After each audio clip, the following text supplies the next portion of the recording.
How many of you have ever felt lonely? Raise your hands. We don't talk about this hollowness, the harmful words that keep saying that you have to be independent, are silencing our basic human need for belonging. I was unwanted, neglected, abused, called dark and ugly, and yet I had this dance of hope. I had challenges even afterwards, but I think I've cooked up a recipe for belonging that I want to share with you. My fantasy was that I would marry a fair-skinned man so that my children would be fairer. I instead went from several alcoholic, let's just say messed up boyfriends, to an arranged marriage just to please my parents and find belonging. My husband, or my ex-husband, was not fair, and he was he was a loner. So I didn't really have a partner, and the friends I had nurtured didn't really support my decision to leave him. So my loneliest moment was driving this small red car with this huge white truck behind me and nobody to help me. My nanny and a friend from gym, instead of all my friends, helped me. And here I was feeling like I was alone. I remember a poem. I was walking down the street, enjoying my solitude. I saw a couple kissing, and my solitude turned into loneliness. Loneliness is the perception of not being connected, not having somebody to hold your pain. And you know the most Google terms are how to make friends, where to make friends, and social groups. This is what we've come to. And there is so much pain around.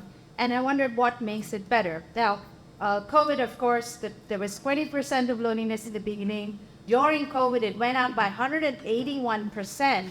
And it's still at 37 to 51%. And 1 in 2 19 to 20-year-olds say they're lonely. Social distancing has made it very hard. People still carry the anxiety. Introverts have trouble going back into the workplace. And I think some people really numbed themselves. And this is what I found in my practice. I've had my own challenges, cancer and SIRS, and don't ask me why somebody took a picture of me with a tube.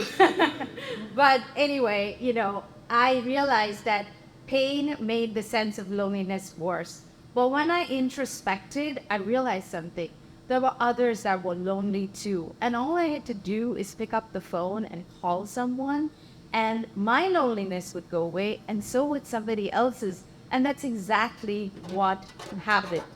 And I moved into a community where people were married, had family, but still wanted companionship. And so we would walk on the street and stand in large circles, and we created this community. Do you know that it's like loneliness if you, with the community, makes heart disease go away by 30%? And I have a problem with social distancing because it made people feel like they couldn't be social. So I want us to try to use the word physical distancing. The other thing I really realized is that we need to know that interdependence is important. And we need to create consistent rituals like this one to help us build community and work with loneliness. You don't need to have your head or your heart perfect to socialize. So socialize in a way that's easy and comfortable. Be vulnerable. All you need to do is ask for a hug or maybe call somebody and say you're having a shitty day. I would like you to let go of this feeling that you're alone. Let in people and let in with the belief that the universe is there and there's somebody there who wants you and is thinking of you. Let go of the relationships that are not good and are not treating you well. Nurture the plants that need nurturing. Cut down branches that you don't want. Replant trees.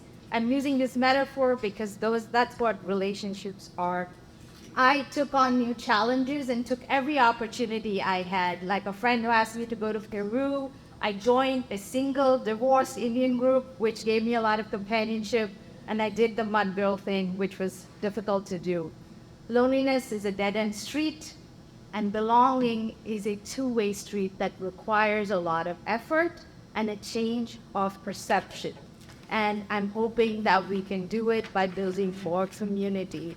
So now I walk in the park, enjoy my solitude, bask in the memories of creating the possibilities of closer ties, sit in the knowledge that with each knot I tie, I see the oneness in all and wish for you all to feel the same.